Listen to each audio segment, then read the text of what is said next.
Welcome to Mike's Camera Action, where this week we disobey direct orders because we're cool like that.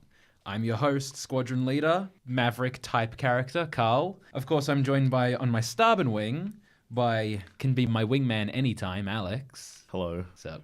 And of course, on my port side, a poor man's HAL 9000, a hamster ball strapped to a jet fighter, Aidan. Flight link confirmed, Maverick. It's good to be part of the squadron.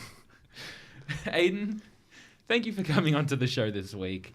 So weeks ago, when I pitched to when we talked about you coming on the show for the first time and had you come on for Starship Troopers, there are a few other movies that you wanted to talk to us about, and this was one of the ones we talked about, obviously. So we talked about Top Gun. Yeah. And we kind of shut that down. That you was said too easy a pick. Yeah, it was kind of the thing I expected you to do. Yeah. Instead, we kind of talked about this one. Well, I pitched this as a complete joke, and you took it way too seriously and thought this is going to be so funny. Not only did I take it like, oh, yeah, that's actually a really good one, but then about 2 weeks later, it came out on Netflix. Yes, very convenient. Yeah, which was like the perfect timing where I was like, okay, we're doing this. There's no other option. It's being done. So the movie we're talking about is, of course, Stealth. Alex, what is this movie? This movie is about a plane that is an AI plane and a whole bunch of diplomatic incidents in it that would basically start World War III, but don't. That is exactly what this movie is. So this movie is like, it's pretty much picture like a bad Top Gun meets a not as deep 2001 A Space Odyssey. I'd argue it's closer to War Games than it would be 2001 A Space Odyssey. Yeah. Hell was like homicidal. Whopper was just a confused computer. Yeah. That's a good way to put it. Yeah, so it's more like Top Gun meets War Games, but without Matthew Broderick or a decent plot line. So the way this movie introduces itself to us is through this opening, this wannabe Star Wars opening crawl, where we're told that the U.S. Navy has decided has taken in like the best of the best of the best, that whole shtick, and picked out the 3 best fighter aces in the entire country and put them into a squadron. So what they come up with is Lieutenant Ben Gannon, who's played by Josh Lucas, Lieutenant Henry Purcell, I believe, which is Jamie Foxx, and Lieutenant Cara Wade, who's Jessica Biel. And they're like the worst people to put in an aircraft, all 3 of them. Yeah. We have this scene where they're introduced to us is pretty much, look, we get like the standard, oh yeah, here's the training run where they're just flying over Nevada or whatever, just gunning down a whole bunch of, non-moving trucks. And, they're like, oh man, perfect test score, 100 out of 100. You guys are incredible. Like that kind of stuff. Like, oh man, just check out how amazing these fighter aces are. Perfect score. And then the next scene, they're like in a bar and it's kind of awkward and weird. Yeah, and there's a lot of casual sexism about... One of my notes on this movie is I don't know what it's trying to say about women and fighter pilots. I don't think the film knows. I don't know whether they're cool with it or against it. Do they not want women in the armed services? I don't know, because they start off with that discussion where... Because they get told there's going to be a 4th one. They're like, oh, who's it going to be? Is it going to be this guy? Yeah. And Jessica Biel's character was like, oh, it's going to be this girl. Yeah. And they're like, oh, no, the males are superior? You really think they'll put You really think they'll have 2 women in the amazing, super awesome fighter squadron Ace Dog Extreme? Yeah. And it's going to be 3 dudes. I watched this going like, what? And then it was followed up with... And then it was like Jamie Foxx was being like, oh, I don't bow to women, and then like some... Oh, no, he will bow to women. He will happily bow to women. I bow before the superiority. I bow before the superiority of the opposite sex, but sometimes I want him to bow before me. Yeah, and I was like... It's really weird. That's a really weird line. Yeah. It's just a bit cringy, and I was It's like, a very cringy line. I was like, why is this dialogue in here? There's a lot of cringy lines. And all of them are his. Well, not at the end. I'll talk about that one. That's the true. last line of this movie is something terrible. Yeah. So that's just awkward. There's, for some reason, like, I talked about weeks ago when we did Transformers, how there's always like a weird scene that's out of place and you wonder why it's in there. That's in this movie where you have this woman, Josh Lucas's character, his date leaves and says like, I need to go pee-pee. And it's like, and then they keep mocking him about it. It's like, what the fuck is happening in this scene? See, No, you can mock for that. Yeah, but they keep mocking Josh Lucas about it. And it's like, why does this keep coming up? Is this important in any way? No. It's just like, you've got a childish date. Cool. My thing about it, though, is that I like the idea behind that scene because you need something that's not just like, oh, we're You can't pilots. just have them all be in pilot mode all the time. Yeah, you it's need dull. them out of it. Yeah. And so they go to that, and then it didn't work. No, it's terrible. It's awkward, and there's very little. And Jamie Foxx Any starts wo- making out with someone like sitting right next to him. Yeah. It's like, please chill out. Immediately. Yeah. And then they just keep getting drunk. Yeah. And then another scene that seems really out of place in this movie is a couple of minutes later after we've been introduced to Eddie, and it's their Thailand vacation. Yeah. Where their CEO Captain Cummings just tells them, "All right, listen, it's going to be a long run, so why don't you guys just like take a week out to Thailand for a little while?" And then they're in Thailand, and there's no purpose of those scenes except to show vistas of Thailand. Like, oh yeah, here's Jessica Biel under a waterfall in Thailand. Here's some rice paddies. Yeah, the whole 2 points of that Thailand is, one, we can get Josh Lucas and Jessica Biel in swimwear, period. And then the last conversation. That's entirely it. Yeah. That's it. And it's so irrelevant. You could cut out the love story narrative from this movie, and it would make no difference to the movie. The one with the You Jamie Foxx and the Thai woman, or the other one? All of them. Every single romantic interaction in this movie could be completely cut, and it would make no difference. I don't know. to me. The Eddie Josh Lucas romance is, I think, a key point of the narrative. It's beautiful. That's the only one that matters, Alex. We just need Eddie's relationship. He's the one that counts. Yeah, they go all the way in the end, and Josh Lucas ends up inside him. Gets inside him. Aidan's done. He came on the show for this. Yep. So we're introduced to Eddie before they go to Thailand, and Eddie is, well, he's a different. So they've got this. What's the name of the aircraft that they're flying, Aidan? The manned one. Yeah, Yeah, that's the FA-37 Talon. and that's a fictional aircraft, correct? Completely fiction. Yeah. So part of the production process for this was they were actually shooting it on the USS Abraham Lincoln, which is the aircraft carrier in the movie. That's a real aircraft carrier, but the aircraft they use, the Talon aircraft, are completely fictional. So there was actually a whole thing about this movie where people were spotting these planes on the deck of this aircraft carrier, and they're assuming it was an experimental naval technology. They're like, "Oh man, look at this crazy new aircraft that the Navy's testing out. This is like the pinnacle of American fighter jet pilot." It's not at all. It's not a real aircraft in any way. Would they have even flown, or were they just like No, props? they're props. They're literally sets. Looked pretty on the deck. Yeah. That's exactly it. They're meant that it's a cockpit and a shell that looks like an aircraft. Oh yeah, I suppose it's a bit expensive. It'd be building very actual expensive to airplanes. build an actual airplane to shoot That's a this. budget that they definitely did not have for. Yeah, so introduced to them, and then a fourth aircraft shows up during like in the middle of the night. They're just like, "Look to the sky, Lieutenant. Here you go. Here's your new squad lead." Like they had to introduce it in the most dramatic fashion by having it course. show up, But in the middle of the night, like on a mysterious moonlit night. Specifically, one of the characters says, "It's a dark and mysterious night." Josh Lucas is standing there and Captain Cummings goes up to him and says, "It's a dark night, hey Lieutenant," and he says, "Dark and mysterious, hey Captain." It's like, why? And then the plane comes out of nowhere, and you're like, "Why?" Then this VTOL shows up and lands on the deck. Like, by the way, had to do it. Had to do it as dramatic as possible. Had to show up at just the right time. Couldn't be here for the departure.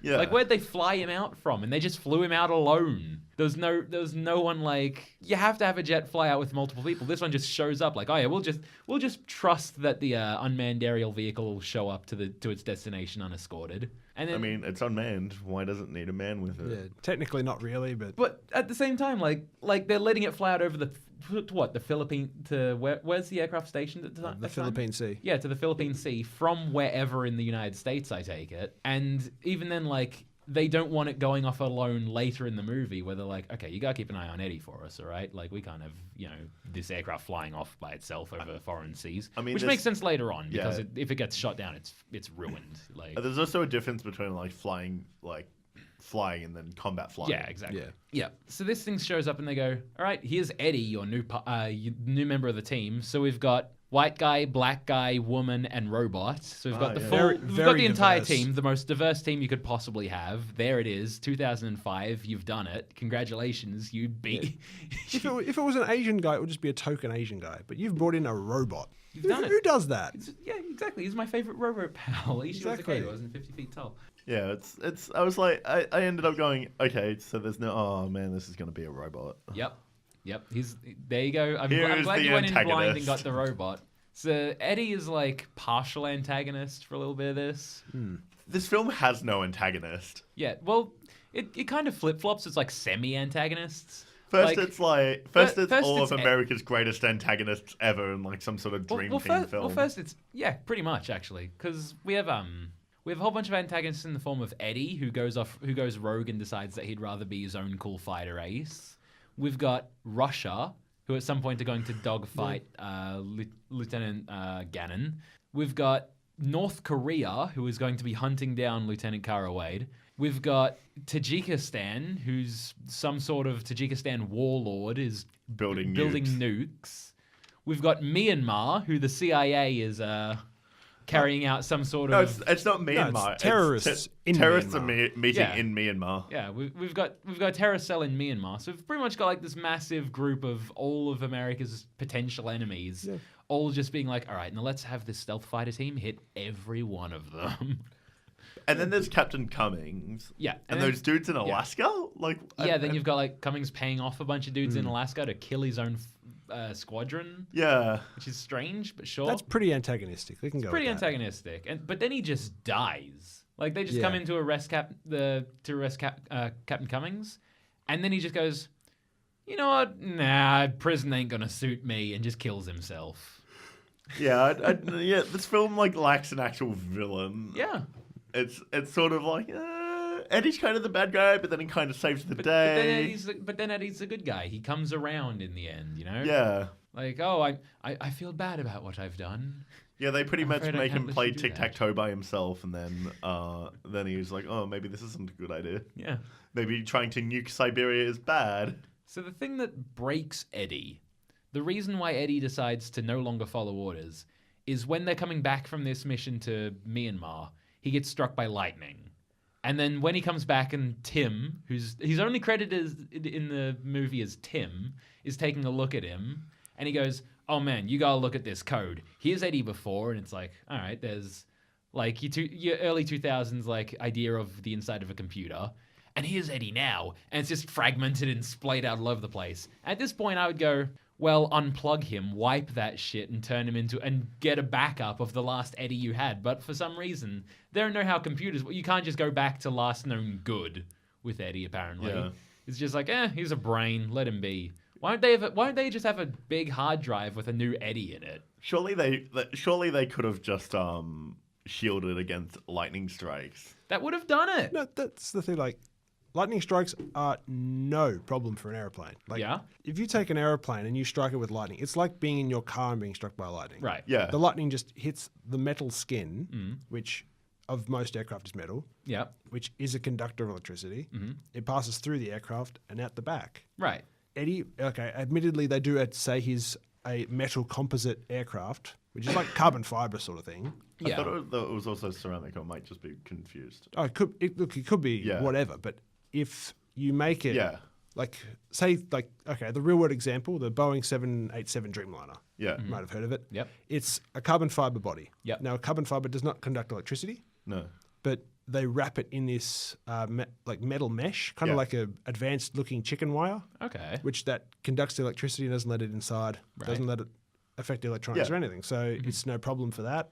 Okay. Eddie would be the same deal. Yeah. It should Yeah. just, oh, yeah, Presumably, hits if him. Phew. If you've just spent like however much $1 billion that they mentioned investing in him, like I think at some point though, I think they throw out a number, but it's like if you invest $70 billion in taxpayers' money on the future of digital warfare, aren't you going to make it resistant to some of the most predictable threats you could possibly Yeah, face? this would be a horrific oversight. This is like everything that could go wrong Yeah. with an AI went wrong with Eddie. Yeah. Any potential thing that could possibly in the world of AI went completely wrong. They didn't shield him from lightning, so he gets struck by lightning, apparently. They couldn't program in a way for him to decide who he learns from or what he learns from. So he learns from Adolf Hitler, from all they know. They can't stop him from just being like, no, I do the job better than a human, and go off and do his job as he wants to do, thinking he's 100 over 100, the best fighter race in the universe. See, this is why the 3 laws of robotics are the good thing, but you can't exactly program robots designed for war with them. No, if you've got a robot designed to kill, then the 3 laws of robotics are completely useless. You just program them with number 2 and 3, which is obey all orders given to you by a human. Yeah. And at the same time, the right humans. Yeah, you have to be. You just specify humans as being your teammates, and then you can program it with all 3. Yeah, pretty much. To protect your teammates, if it considers obey all enemies orders, and then not protect human. yourself, provided that it doesn't. Yeah, so all you needed was that, and then bam, done. Film over, no need. Exactly. Congratulations, you've just built the ultimate learning computer. You've finished. Congratulations, America wins war altogether, all of them. Yeah. The U.S. Navy conquers the universe. Done. Just the Navy, though. Yeah, just the Navy. The Navy becomes king. And the village people get lots of royalties to the new national anthem. International anthem is just in the Navy. Speaking of international incidents, so let's tally up how many people the US will piss off and just how terrible this goes for them. So, starting with Myanmar, they drop a missile into Myanmar and fly through a city, like blowing up a complete block of the city with all these terrorists in it, supposedly. It was a single building. Yeah, like imploding a building full of terrorists. Yeah. Which but sure enough will involve dangers of its own with a collapsing building in your city. And then flies a jet at Mach 4 over a city street. Yeah. Presumably blowing out the eardrums, windows, and cars of everything in a 12-mile radius. Yeah. Yeah. Then after that, we have the Tajikistan incident, where Eddie blows up a nuclear warhead in Tajikistan, inevitably causing untold civilian casualties across a massive area from the fallout. And it's not just Tajikistan. And not just it ends in Pakistan, who they mention is like... Pakistan is itself a nuclear power, is it not? Yes, yeah, it is. Yeah, India and Pakistan are both nuclear powers. So we're talking about the United States of America causing a nuclear detonation. Not a nuclear detonation, a dirty bomb. But it's A still, radiological incident. Still a nuclear incident in a foreign power. Yeah. Thus, potentially causing serious issues in another nuclear-faring country. Yep. Then where do they go from there? Based on geography, they would have had to have flown over Kazakhstan, which I doubt they'd have approval to do. Yep. They end up entering Russian airspace. Yep. They blow up a blimp that is seen that you can watch from The orbit. refueling station. Yeah, which is probably not good. I don't think the environmentalists are going to appreciate that. No, that's like that's however many tons, gallons, or whatever of jet fuel going up in smoke. Yeah, so environmentalists will be pissy. Yeah, in the upper atmosphere too. And that's somewhere near Russia, I suppose. I guess so. Then Eddie crosses into Russian airspace, and him and Lieutenant Gann have to shoot down 3 Su-35 Russian fighter jets. What's the thing is it? Oh, Su-37. Su-37 Terminators. Sorry, I thought you were going to tell me that they shot down 7 aircraft. No, they and I did was not shoot down 7. What? Did I fall asleep? But yeah, so they shoot down the top of the line fighter jets, which means these are probably like the Russian equivalent of the stealth team in this movie. I can come back to that later if you want. Okay. Yeah, so we've probably just shot down like the Josh Lucas, Jamie Foxx, and Jessica Biel of Russia. Also, just as a side note, to get through as you were saying, like to get through geography, you'd have to piss off Kazakhstan. Mm-hmm. You'd also have pissed off Uzbekistan or Kazakhstan. Yeah, so there's a whole bunch of countries. Yeah, the Caucasus are going to be really pissed. Yeah, several serious diplomatic instances over the former Soviet states. Yeah, if this doesn't rebuild the Soviet Union, nothing will. Yeah, exactly. This will do it. This is what they did. They're like, all right, we're back. Yeah. It's like in The Simpsons, the Russian embassy pushes the button. Soviet Union. We're going to have to come to that in a second because we've got a segment based around that. So after they dispatch the top fighter jets of Russia, they then go over to Alaska. Meanwhile, Jessica Biel's character crash lands over North Korea, of all countries, the worst one, which is on like the other side of Russia, isn't it? Yeah, how did she get there? How did she get there? If you're in the Caucasus region of Russia, yeah, and you have to fly southeast, and you end up in North Korea, yeah, It means, obviously, it wasn't just her hydraulics that were fucked. Her compass was completely ruined. Yeah, because that's like to the direct east. Yeah, You've that's had a to- long way off. That's the entire length of Russia away from where they were. She probably would have ended up somewhere like India or like Indonesia, imagine. probably more likely. Yeah. India would work. Yeah, India. Just land in Myanmar again. Yeah. And then you'd be fine. CIA handlers will pick you up right there. Yeah, rather than a country that's deliberately your enemy. Yeah. Yeah. So she crashes over the worst place to possibly land in, the most locked down country she could possibly find. Crash lands into North Korea, where in North Korea, she's going to be hunted by the North Koreans, shoot probably a few of them in the process, in their attempt to escape to the DMZ.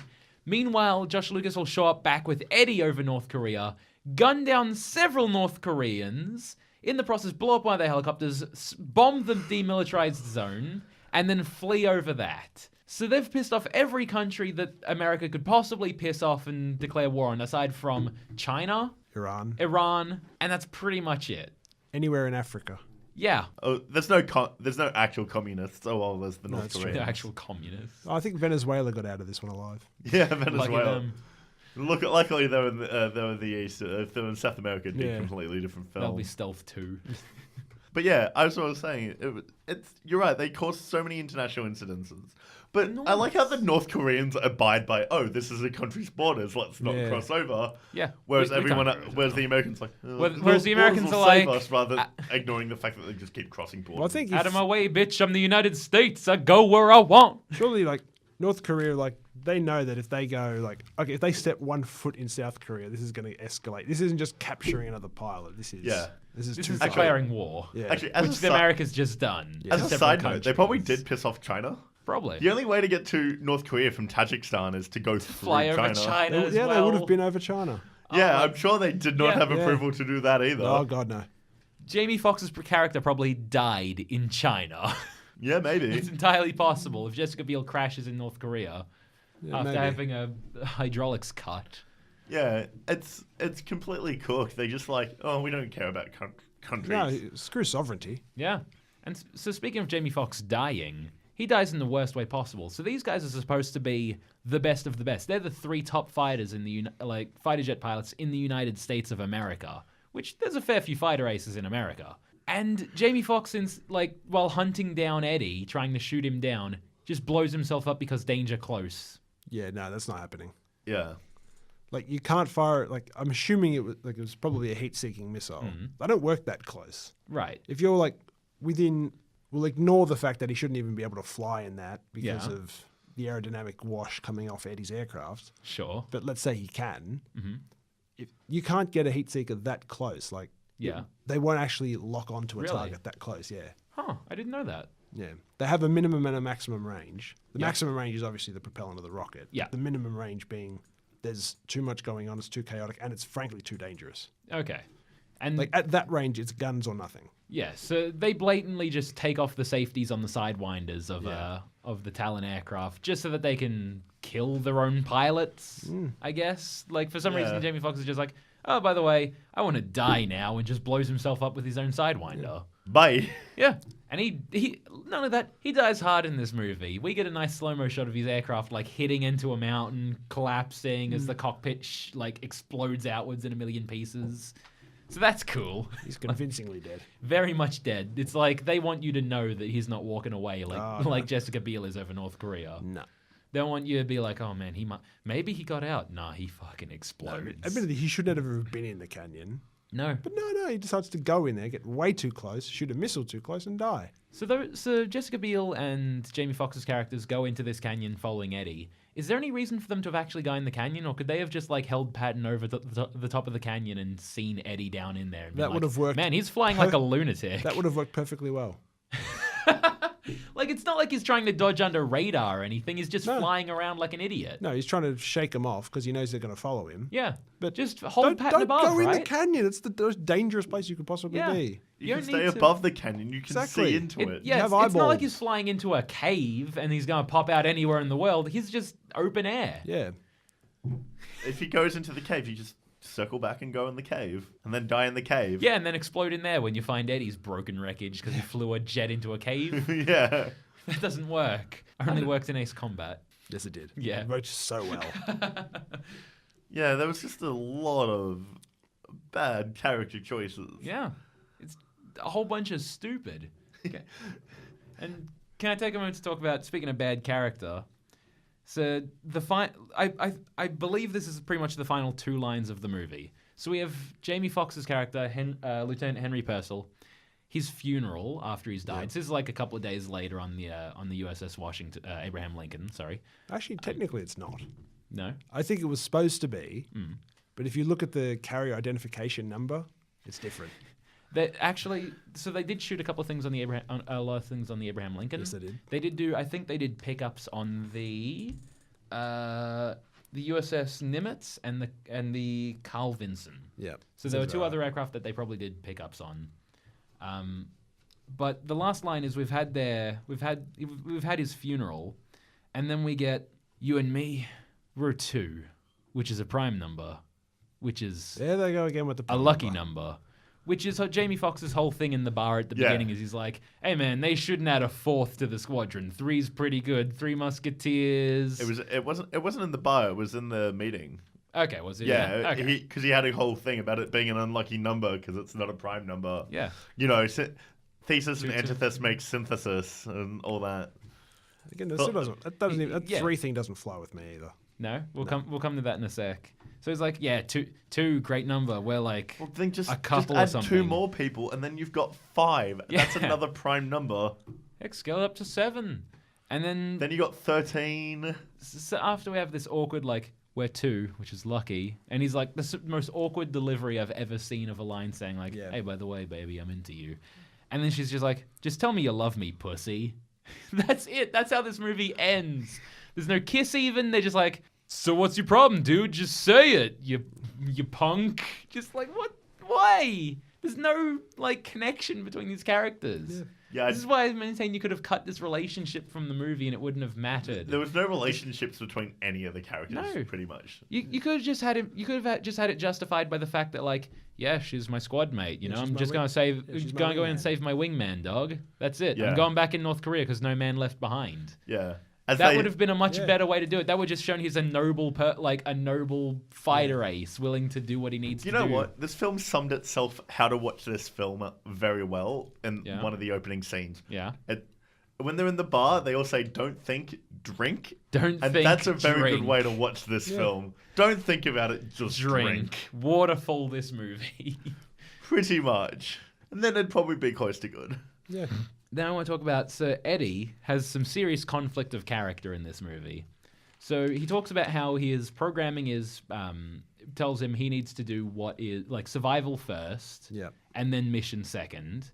But he seems to flip-flop on whether he wants to do that or not on a whim, because he decides it's pretty much like his programming. He either follows it when it's convenient, convenient for the plot, inconvenient for other characters, or just because it's dramatic at the time. He flies over Russia, and seriously, like they're saying like, "Hey Eddie, your mission is this," and he says, "Oh, I've picked a new mission, by the way. I've picked up this Cold War like theoretical mission from the '80s that never really should have existed to take out a Russian high value target." And then they say, "Okay, well, don't do that. That's a fake mission." And so he endangers himself by flying out into Russian territory, potentially causing war between America and the US and Russia. Yeah, not the USSR. Not the USSR, right, but it will become the USSR later. And then afterwards he's like, "All right, well, I guess we better work together because it's convenient for me."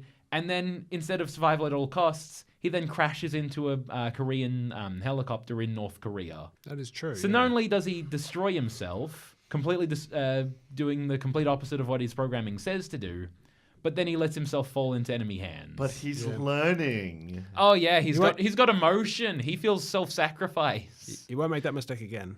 Yeah, because he's fucking dead. Exactly. Or is he? Dun, dun, Should dun. we go into our new segment, Alex? Yeah, right. Okay, so this movie came out in 2005, 3 years before Iron Man, 3 years before the start of the Marvel Cinematic Universe, ladies and gentlemen.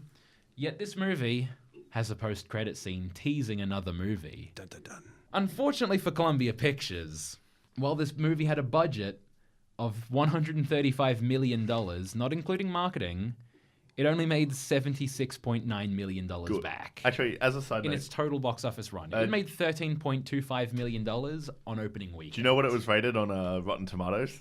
I Bad? deliberately didn't look this up because I knew you'd ask. Take a guess. Shoot. Take a guess. 13. 13? Take a guess. I was gonna say like it probably didn't do very well, so like a 30. But if you're gonna say 13, Yeah, Carl's actually right. Oh Carl's my probably- god! Yeah, it's 13% on Rotten Tomatoes. Oh, poor movie. I would don't give think it was that I'd give bad. I'd give it more than that. I didn't think it was that bad. Yeah, no, as soon as you said 13, I was like, wow, Carl's actually looked it Did up. I nailed it. Yeah, it's 13% with 35% on Metacritic. Ooh, that's harsh. I would have given it a little better than that, but I mean, I guess people did. Once again, it's either hot or not. So Yeah. 13% of people Yeah. thought it was hot. yeah. Yeah, so... So anyway, so this movie barely made anything back. So no sequel, no Stealth 2. But we're gonna come up with Stealth 2, ladies and gentlemen, and from there, the Stealth cinematic universe. What is the logical next step for Stealth? Because I think They piss off China somehow. I think we kind of brought it up before. We've had so Eddie's alive in this post-credit Yeah. scene, and we see that North Korea, like on the border of North Korea, there's this robo brain still functioning, but the jet's blown up. Yeah. So North Korea is going to recover that bad boy, and they're going to toy with it. So we have seeding in the background for future stories, like for future movies, and the inevitable Infinity War, Infinity Stealth. We have North Korea step onto the field as the superpower of the world, being like, they come in with like robo super soldiers, super robo jets, and like a giant like legion of mega robotic aircraft. But we'll come back to them because I think Stealth 2, we've pissed off enough Russians that they're going to unite, Yep. right? We totally have to have the Soviet Union reform. Yeah. So what happens in Stealth 2, guys? How's this gonna go down? See, Stealth 2 is actually a search and rescue mission, and it's Yeah. doesn't involve planes. Okay. I'm out. It's Aidan's done. like the difference between Speed 1 and Speed 2. Oh God. Go on. There's no bus. Yeah, in this one there is a bus. Oh, That's how okay. they get into North Korea. All right. No. So, Okay, so it's well, Stealth it could 2. involve planes, but what it is, it's a search and rescue. Eddie's put out a signal, and it's a search and rescue mission. They gotta go through North Korea Mm-hmm. and like try and rescue it before, I don't know, the North Koreans give it to the Chinese. Okay, so you think that's how we're gonna do it? Yeah, that's Okay. how I would, like, that's one way you could have done it, because Eddie's probably still able to send messages out Yep. and stuff. Surely they've built in a radio transponder to that thing. Who knows? I'd hope so. But But knowing this movie, maybe the lightning strike fried it. Yeah. yeah, Someone sneezed on it while they were transporting it. Now it can't radio anymore. they plugged it in, but they plugged it in backwards. Yeah. That's why They you plugged don't- in backwards, so now he's evil. Yeah. He does a complete personality flip. It's a woman now. They they open up the back and switch from evil to good. Yeah. To turn on the Spanish language setting. Yeah. It's like Buzz Lightyear. Yeah. And so they go in there, and so they have to rescue Eddie. So they blow up some sort of machine factory thing, and like try and rescue Eddie and then fight the Chinese maybe and the Russians. So piss off China in the process. Yeah, and the Russians again. Why not? Chuck it in. Russia involved and eventually builds the USSR back up because of it. Everyone's just mad. No, that bit's not happening. See, I thought it would be fun to have Korea hold on to Eddie and have him like out of the picture for a while. Like Aidan, you came up with an interesting idea. Why don't you tell us what your thought was about the future of our characters? Well, I would assume that we've still got Kara and Ben alive. Yeah, Yeah. Now they obviously are still the best pilots out there. naturally. The two surviving of the best three. Yep. So I would assume they'd be pretty quick in line for a promotion. Like they've just taken down a pretty dodgy captain. Mm-hmm. They'd be up there for like actual commanding an entire wing of aircraft. Sure. Maybe have some influence in Washington, but who knows? Mm-hmm. That would sort of lead on to, well, let's restart the Talon program. This worked really, really well until we tried to push This it. worked really well until we did a mission. Until we pushed it too far. Like we brought in Eddie, wasn't ready. Let's go back to what works. Okay. Talon program starts up. Maybe they expand it a little bit. It's not just 3 aircraft. Maybe it's a whole squad, a whole full squadron, a whole wing. And I would imagine that would. I was gonna say like, oh, now it's war with Super Robo North Korea. Nah, you got work up to this. We can't DC this, Aidan. I know.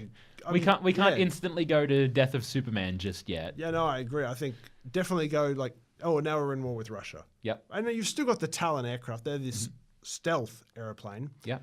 That's still there. That's still, they can go to war with Russia. They can actually do significant operations rather than just go bomb some easy terrorist targets. It's actually, they might die for a change. Mm-hmm. And then in the third movie, we can bring into, North Korea's back. Oh, and they have Eddie 2.0. Yeah. So I think like Kim Jong Eddie, if you will. Kim Jong Eddie. So we copy Eddie, make a whole bunch of those. Like North Korea goes full like superpower ridiculous on this. Like their computing goes up through the roof because they've just taken like the American supercomputer is now theirs, and apparently America has no backups of Eddie. For some reason, they couldn't just roll him back. So I mean, they've got it. What if they do have a backup though? Yeah, we make Eddie too. I'd imagine they'd be reluctant to do it. Like you saw, like the lobbying they had to do in Washington to get Eddie done in the first place. Yep. Yeah, and now he's gone and caused all these incidents. That's true. Stealth 2 should be like repercussions. There's no where it's way. like, guys, like Stealth 2 could be like no more, where they have like a full like no more AI controlling jets. They have a full like hard cut on it. Like guys. Yeah, this is something like Washington just says, guys, we done with this. This failed so poorly last time. We're putting a stop to it. No military weapon will be controlled by an AI in any way. So now we've got like, and have that be in the background where America and Russia fight, and they have to do it all with loss of human life. Yeah, exactly, humans. How about they scrap the Talon project? Ooh, and so then it goes underground. Oh, we do like an Agents of S.H.I.E.L.D. like season 2 type thing where it's like, we have to remain underground to protect our families and the people we love, protect the United States from like... Yeah, so they still run out missions. Yeah. Somehow they have the budget. Someone's got the budget They go like XCOM 2 on this. They're the insurgency. Yeah, so they've got the budget for it and they're still running those missions. They're trying to get another Eddie... well, they're still running missions, like trying to like negate the effects of the whole Russia incident, trying to find where Eddie ended up because they like I said, they find a signal or something. Because surely they would find a signal. That's if Eddie can communicate. Like, if Eddie can communicate. Keep in mind, Eddie's a smouldering wreckage. Yeah. Like we're lucky he turned back on. Yeah, like it's just the only bit that was left of him, seemingly remotely intact, was just the brain, the core bit of the brain. Yeah. But then you get to Stealth 3, and when you've got Robo North Korea, they're like, we need them back, and so they call back in the Talon project and make it super legit, get that full squadron up. That's when it happens. That's when you've got that's when you also build like another Eddie. Yeah.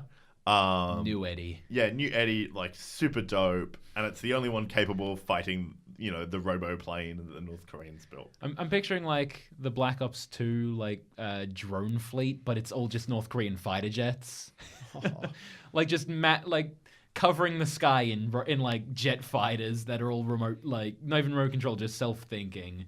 And of course, North Korea doesn't give a shit. Like North Korea doesn't give a shit. They're just like, no, we don't care that they're setting off nukes. They're crazy. They do the job. They're called calculating machines. Who needs testing?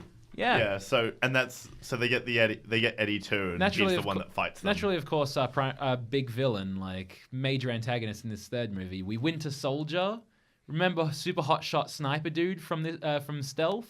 Yeah. We take him back. He got grenade launched over a fence into South Korea, but he comes back like all cybernetic and Winter Soldiered. He's ready to join the fight. He merges with Eddie. Yes! That's what it is.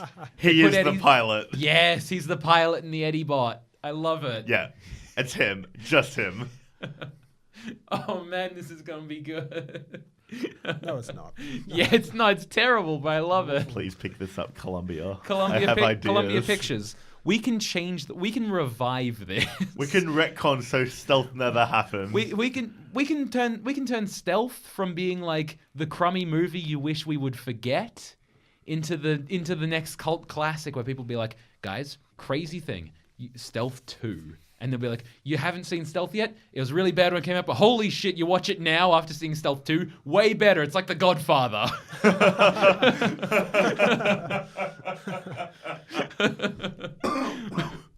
We're going to change cinema, dude.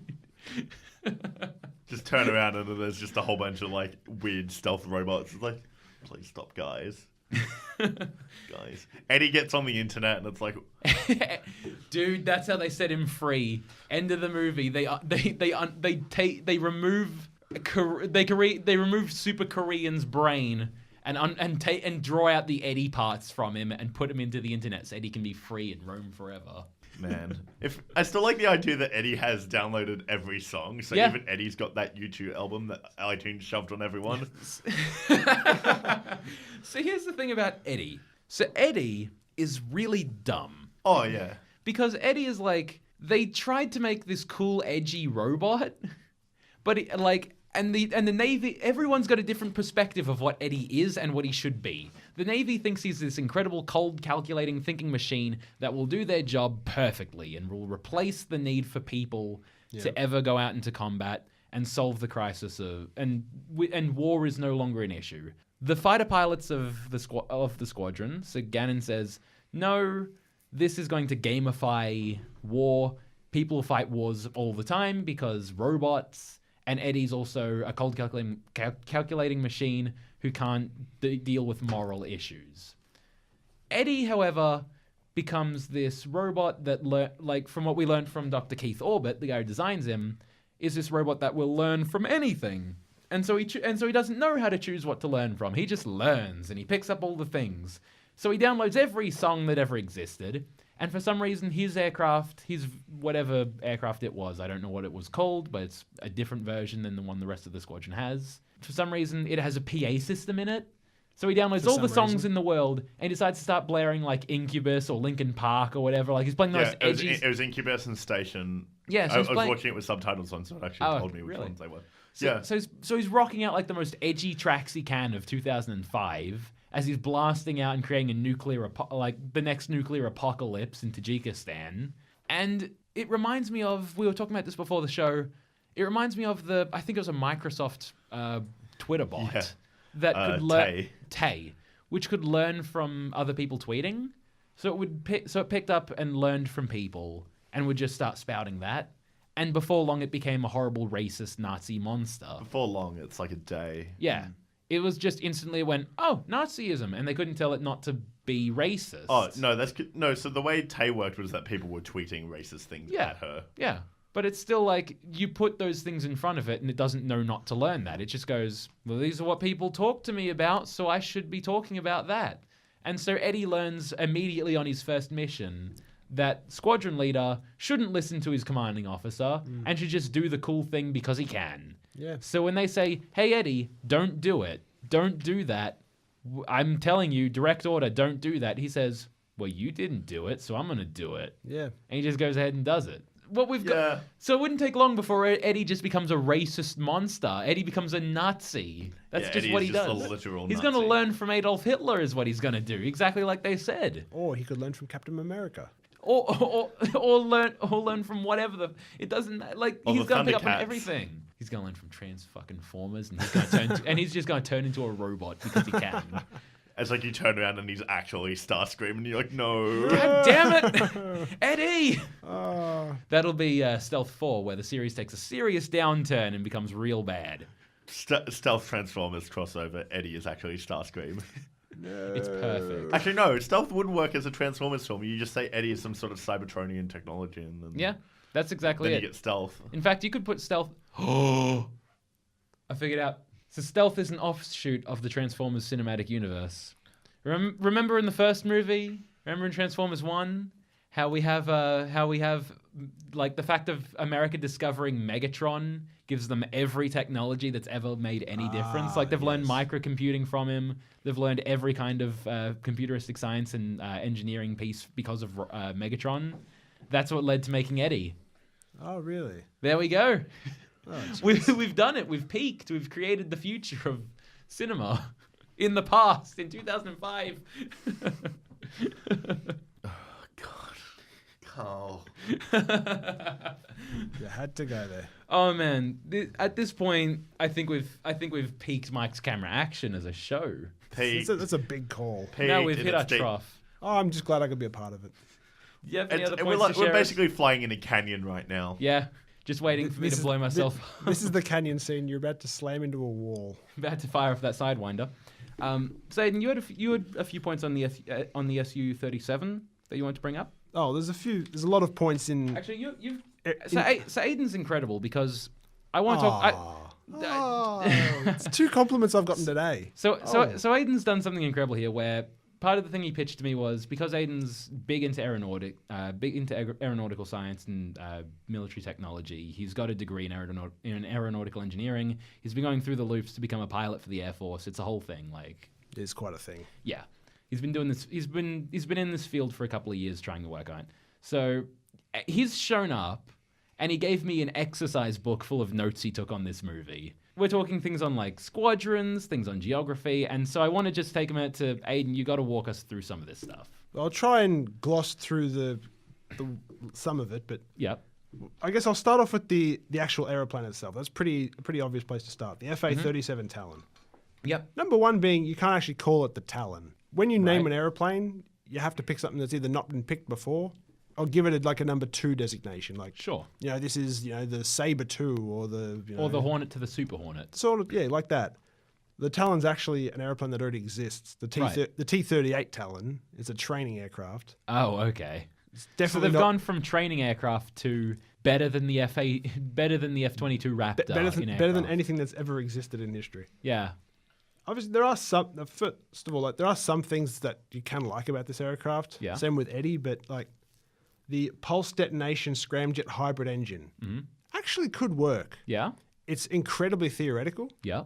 and we've never done anything close to a real world practical example. But it could work. So this movie came out in 2005. It's 2018 now. It's 13 years later, and that's still. And we're still no closer to Oh, okay, and that's still just a theoretical. sort device? of like we have scramjets, but they're just test beds. Okay. Nothing quite that realistic. Sure. Some of the aerodynamics of this aircraft are a little wonky for me. Okay. First of all, when it's just flying along, that's fine. Yeah. You notice the wings sweep forward. Right. Yeah. Yeah. It's a swing wing aircraft. Just even the fact that they're positioned forward to begin with. Yeah. That's possible. That's completely reasonable. It's actually a very maneuverable design. But then they sweep forward. Right.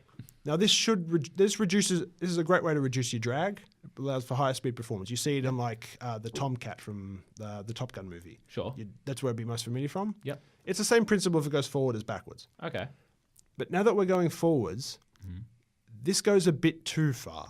It closes over, doesn't it? It goes forward, forward, forward, forward, forward, and then you reach a point where the wings are completely straight. They've gone parallel I think to the direction of airflow. I think at one point in this movie, when in Myanmar, when Ben takes off into the sky and starts flying up so they can do the drop, I think the wings actually close over into the whole aircraft and it just becomes like a streamlined They unit. do, yeah. Yeah. They become Which at that point, it's not an aircraft anymore, is it? It's just a. It's basically a missile. It's a thruster on a. Yeah, it's a missile. It still can generate lift. Yeah. Like you have this thing called a lifting body, which is where the Yeah. body actually generates lift as well as the wings. Sure. Yeah. But what I was trying to raise is as it's come forward, the wings aren't generating lift anymore. No. Well, they'll generate some just being a shape, Yeah. but the complete lift profile changes. It's very technical, but Yeah. when you have a wing, you've got that aerodynamic-y shape, right? It's like a reverse spoiler on a car. Yeah. Yeah. The moment you get it to you've now moved the wing completely forward, it's totally changed the lift profile. But then Yeah. they keep going and they reverse the lift profile of the original wing. Yeah. So Yeah. it's now a completely different It's wing. basically a spoiler. So it No, goes it's- through 3 different profiles. It's still generating lift. Yeah. But it's now generating a completely different profile than the one you had when you started. Yeah. And it's done that 3 times. it's done that 3 times. Now, you're doing that at subsonic speeds, which is fine. But then the faster you go, the more that changes. Yeah. It amplifies it. Yeah. Now you're doing hypersonic speeds, and you want to flip that completely. That's going to So theoretically, the moment you swing from one position to the other, it's going to immediately just spiral out of control or explode at this point. If when you you're did- traveling at Mach 3 If you didn't downward. have an 80 degree of supercomputer, you Yep. could not use this aircraft. Oh, dear. No chance. I guess we'll move on from that for a little bit. Yep. The Talon aircraft itself is got to be the most wonder plane that could ever possibly exist. Yeah.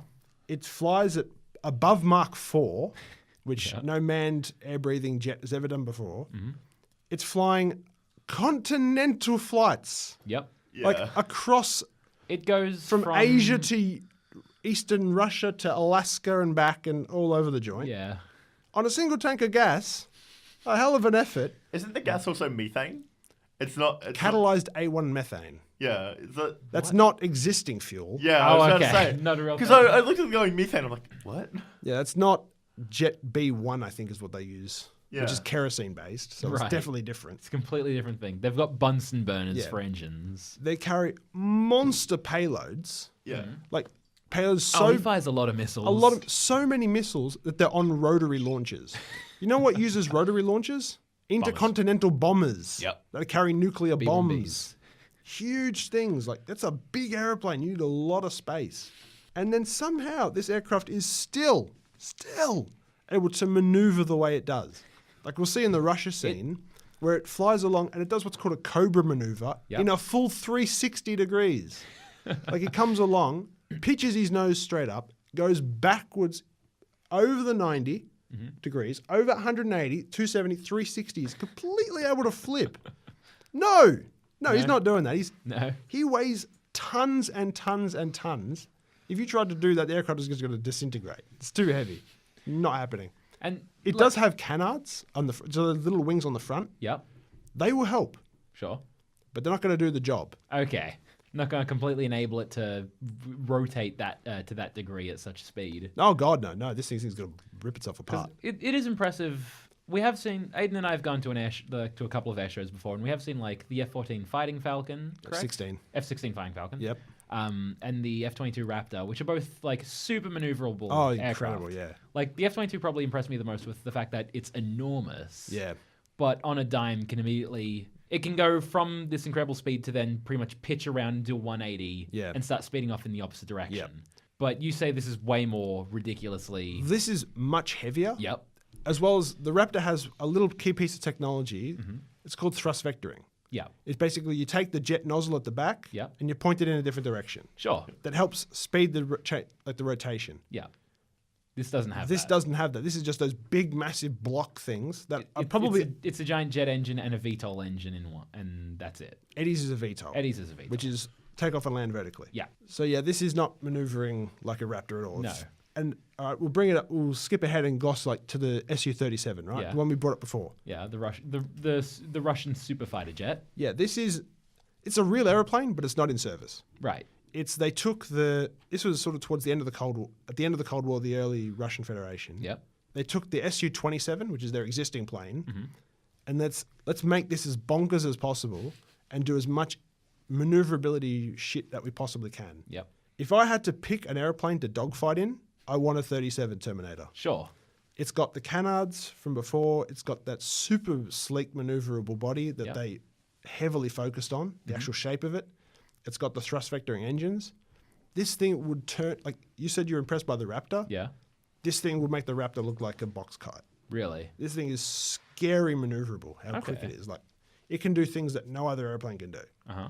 If you put the Talon up against this, the Talon's is just a wash. It doesn't stand a chance. Oh, my God, yeah. Damn.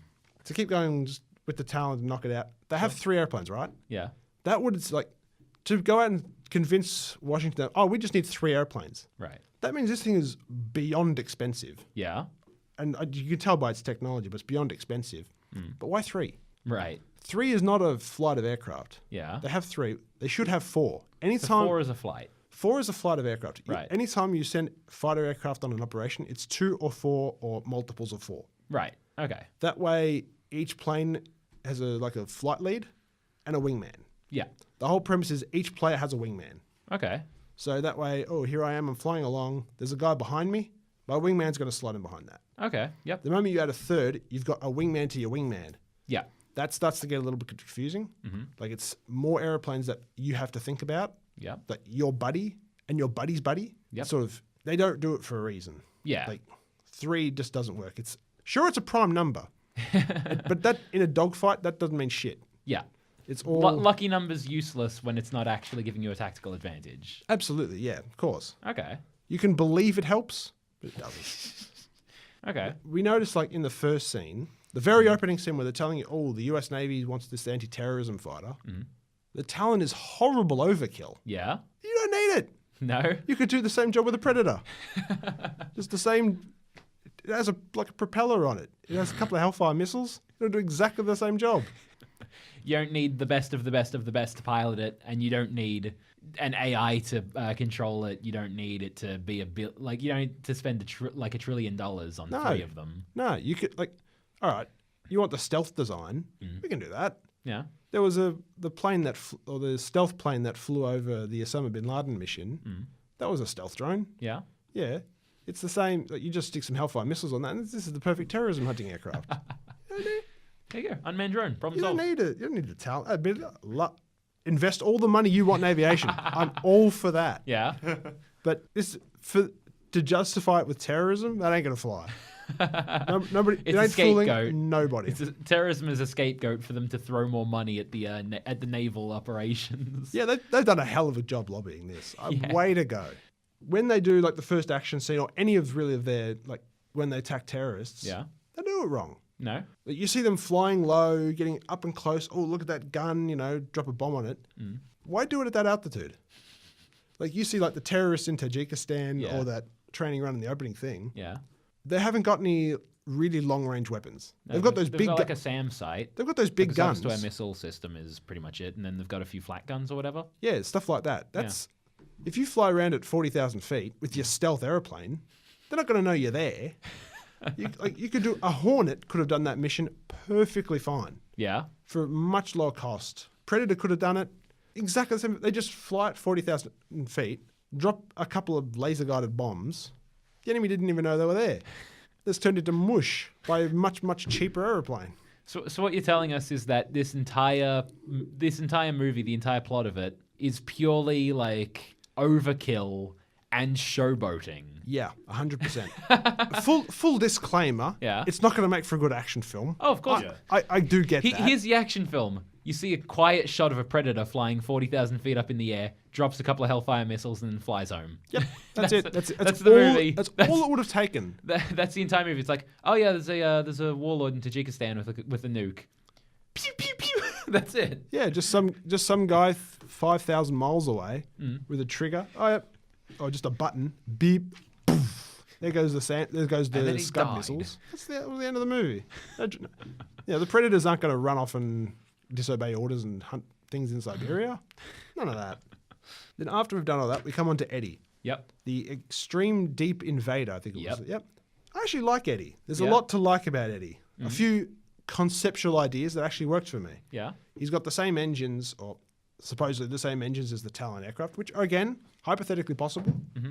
Difficult, but hypothetically possible. Something you could potentially get in the future. Yeah, they have metal ceramic composite structure. Yeah. Again, we have that now. It's perfectly reasonable. One thing I did like, aeroelastic wings. Yeah. That's really cool. Yeah. Aeroelastic wings, if you look on an aeroplane, they've got control surfaces, right, that Yeah. move on the back of the wings. Yeah. That's what makes them move. They change the airflow, makes them move. Eddie doesn't have that. Right. These aeroelastic wings are basically the skin of the aircraft move, and they act like rudders and ailerons and all that. Okay. That's really cool. Actually, NASA tested it a few years ago. Yeah. They stuck it on the back of a business jet. They took off the lift surfaces, the control surfaces, and just put on movable skin. Yep. It worked quite well. Really? It actually is a feasible option. It's a bit tricky, but it's a feasible option. Once again, another near future technology that you could make. I feel like the way you've been describing it, it looks like the stealth guys went, all right, let's read some articles about future. Pretty plane much, technology." What's in future tech? Robots. Yeah. Scramjet engines. Plasma thrusters. Pretty much, yeah. It actually kind of works. Admittedly, there are some things that are a bit meh, but most of it's pretty good. Okay. Like quantum computing. Again, for that AI, you'd need that level. Naturally. For that much AI in it. Yeah. One thing that did strike me about the whole thing with Eddie was that why did they only send one technician? It's just Tim. It's literally Eddie just and Tim. Tim. We send over Eddie. Here's the UCAV. Here's Eddie, and here's Tim to make it work. It's not even Dr. Tim. No, it's just Tim. He's just Tim, and he's like, oh yeah, I'm just the IT guy. Got it from Dr. Orbit. He told me not to mess with his thing too much, but here it is. It's a little bit malfunctioning, but I don't really know what to do with it. They didn't tell me where they kept the backup, so I'll just put him back in the air. Yeah. Although Eddie, we do see he has, when you saw again, in the scene in Russia where they're dogfighting with the Terminators. Yeah. There's one particular scene there where Eddie pivots around, and then just broadsides the the Sukhois or the Terminators that flies Yeah. past with his gun. Yeah. I think Eddie could actually do that. Yeah. One is he's a robot, so Yep. he's not going to be hurt by the G-force of that incredibly tight maneuver. Yep. That works. But also, he's a VTOL aircraft, Oh, okay. so he can you think he could he kick can in the redirect VTOL his engines? thrust, Yep. so he can spin in crazy directions. Okay. We actually saw it in the Falklands campaign Yeah. of 1982, where the British Harrier pilots. Oh, They're okay. being, they get chased by Argentinians. They just direct the thrust. Mm-hmm. They'd pull up and just hover. The Argentinian would fly past, and they'd just chase them down Oh. when they redirect the engines. They called it viffing, Viffing. where they would move the front. They would move the nozzles like that. That's gone from a really cool maneuver to just being like, he viffed him. Like, oh man, you gotta tell me how you shot down that aircraft. Viffed him. Yeah, and I think we talked about it before, like before we came on. But Yep. when they did the mission in Myanmar, Yep. they're flying along. It's like, all right, we got to quickly make a decision. We got to get a bomb on this building where the terrorists are hiding. Yep. They come up to the conclusion that they have to do 2,070 knots. Right. Now, for anyone who isn't a British sailor of the Dutch East India Company Yep. or a pilot, Mm-hmm. that comes out to 3,833 kilometers an hour. That's Big fast. speed. That's pretty fast. Close to Mark 4. Mach 3.6 Damn. in a dead dive. If he was supposed to do that, that's not 75% chance of blacking out. That's 100% chance of blacking out. Right. Like he's blacking out. Sure. Totally blacking out. So one, he's not doing that. Not pulling that maneuver, you send the robot. Oh, absolutely. You send the robot. Yeah. You can't do it. You send the robot. Although you can't send the robot because if Yeah. you send the robot, if the robot opens up its weapons bay at Mach 3.6, there's so much aerodynamic wind rushing past at nearly Mach 4, that's just going to tear the weapon out of the bay. And then the bay doors are open, it's going to tear the airplane apart. Oh god. So it's not This happening. is physically not possible to drop a missile at that speed. Absolutely not. Okay. No, there's a reason we don't do it. Yeah. Not a chance. Okay. And then we come to the refueling scene. Yep. Now, I want to say, before we carry on, so this movie, like, if you watch it with the intention of watching a dumb action movie, it's pretty cool. There's actually some really cool shots in it, and the action's actually really good. Some of the CG in it actually looks really good. Like, between, on the Italian aircraft, like those what are they called, like the rotary weapon bays, or whatever they're called? When they're firing, there's actually a lot of detail in those shots, and it looks super cool. The jets all look really cool and actually, like, interact with the environment in a really cool way, and it actually holds up pretty decently. However, Aidan, if you want to continue. Yeah, well, we come to the refueling scene where they go to, I think they called them the Sky Camels. Yeah. Yeah. Basically, giant blimps that with refueling probes on the back of them. Yeah. The whole idea being area refueling, you don't have a lot of flight time. You might have 3 hours before you need to refuel. Come up behind one of these, get some fuel, and fly off. That works perfectly well now with modern, like There's refueling aircraft. refueling it. that They take exist. just a big commercial jet, like you'd fly international flight on. They just stick extra fuel tanks in it and a probe on the back that refuels an airplane. It's a tricky maneuver, but for a fighter pilot, it's nothing special. Whereas in this movie, they've chosen to use blimps.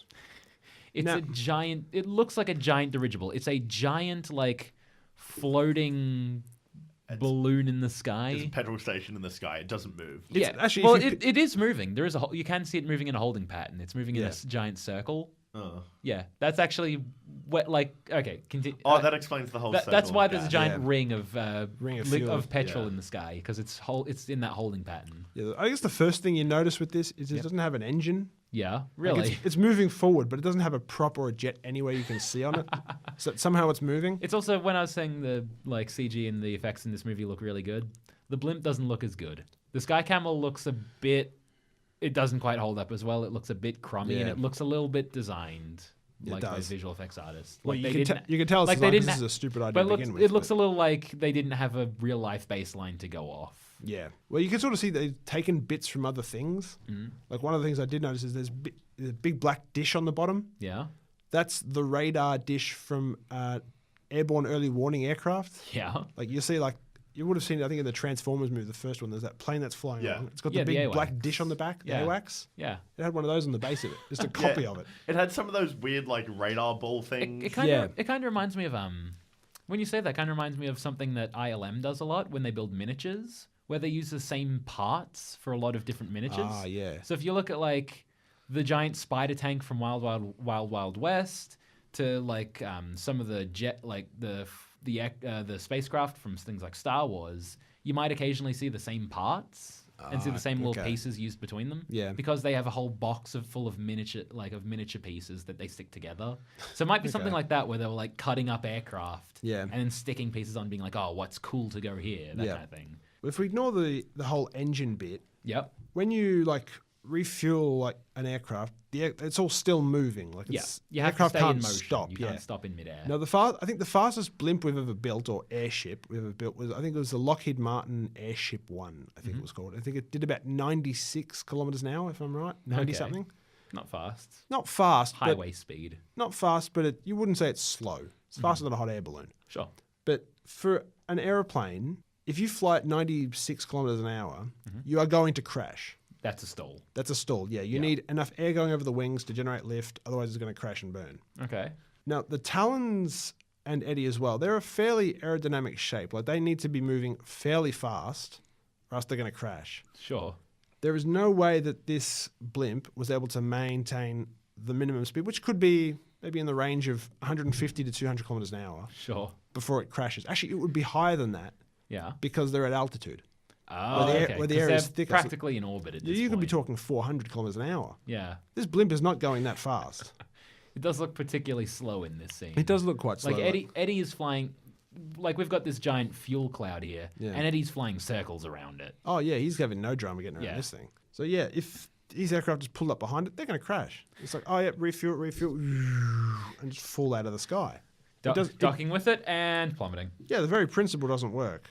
Now, if we come back to geography again, you can see that we finish in Siberia after the dogfight scene. Yep. Then Eddie and Gannon are told to go to, I think it was Brooks Range in Alaska. Alaska, yeah. I had to look it up, to be honest. Brooks Range, it's sort of northeast-ish in Alaska. So pretty close to Canada. Very close to the Canadian border sort of thing. Yeah. If you picture where Siberia is, it would be much, much closer and much, much easier and safer to go to South Korea. Like, that would have been a far closer flight. Where you've got an ally. We're an allied of the country. ally and military installations. Yep. True. Yeah. Still have... And also you'd be much closer to North Korea, where guess who just got shot down? Exactly. It's a very considerable option. Or, all right, if that's not, then Japan. Japan is like basically in the middle, and Japan's pretty... Japan's very close right as there. well. But all right, let's say you don't want to go into another country. You want to come back to America. Yeah. Because it's America. You're not far from Ilsen Air Force Base. Like there's there's an Air Force base not far from Brooks, like just south of Brooks Range. Yeah. If you want to go to a bigger base, well, there's Elmendorf Richardson, just not far from Anchorage. There are options here. You don't have to go to this dodgy base that's off a map. Yeah, but it's all about getting the pilots iced. But yeah, at the same time, if Lieutenant Cummings is ordering him there, there's a reason he's ordering him there. No, but that said, if I were a pilot in that situation, I'd be like, there's like 6 other places within eyeshot of me. Can I go to them first, please? Yeah, but Gannon's already at this point knows that Thingo's a bit sus. A little bit. So he's going like, wow, you want me to go to this place that's a civilian one that's now off a map? Now he chooses to follow direct orders. Yeah, now he's choosing to. When it's like, well, hang on, you want me to go where? I could just go to the one I already know about that I've probably already flown in and out of. Yeah. It'd probably be almost closer to go back to where the aircraft carrier is. Yeah, honestly. It probably wouldn't take that much more wouldn't effort even be to fly that to the far aircraft. because Alaska's not exactly close, and Siberia's a long way to fly across. Yeah, especially if you've crossed it at the the Kazakhstan border. Yeah. Just fly back. Just fly back to the aircraft carrier. Fly back to the Abraham Lincoln. Although they had to go back over water, so wherever they were probably close to the aircraft carrier. They're probably close to another aircraft carrier. Yeah, there's probably one near Japan. Yeah. Just stop by the Carl Vinson. Why not? Yeah, well, there's always an aircraft carrier in Japan. Yeah. That would have worked just fine. Yeah. Well, actually, for the fact that Eddie can land anywhere, he's a VTOL. Exactly. He doesn't care where he goes. That's the thing, starving out. Although I like the plan to starve out Eddie. Yeah. But there was a point where when they mentioned just fly him around for a bit and force him to come back for refueling. There's a moment where I was thinking, is Eddie going to refuel himself by landing in another country? Like, is he going to land in Russia and convince them that they need him in order to beat America? Convince the Russians. Is he going to land there and be like, listen up, Russian ally? I will help you defeat America. I thought he was going to become like some villain by joining Russia in its attempt to fight America. It was really weird. Like before they introduced the Sky Camel. Yeah, that would have been weird. Like my screenwriting brain went off, and I was like, "How is Eddie going to get more fuel? What's he gonna do?" Yeah. It's lazy writing. Like, this is the only way you could get fuel. Yeah, and I remember them just being very like all over the place, and I'm just like, surely someone would have shot one of these down. Oh yeah, if you're at war, this is a terrible idea. Yeah, Yeah, It's it's just like atrocious. it's like surely I would have just been like fired a single pot shot because it's full of methane. Yeah, exactly. It's incredibly easy to shoot down. Actually, as a side note, one, how do they refuel these things? And two, if you take fuel Skull out on. of it, does it start sinking? Oh yeah, that's a good point. Yeah, because it's a dirigible filled with the material that it's supposedly filled with the material that it's pumping out. So like in the ring, it's probably starting to go down. it's starting to dip a little bit. It's turning into a spiral. Yeah, unless it's like got actual fuel tanks, but who knows? It doesn't seem that way. It's just metal. It looks like just like a rack on balloons. Yeah, just a giant floating petrol station. Pretty much a giant floating petrol station. That's it. Yeah. It's just a giant gas can floating in the sky somehow. Yeah, so they just shot the fuel attendant, and that's like, I'd like some fuel, please. Yeah. No.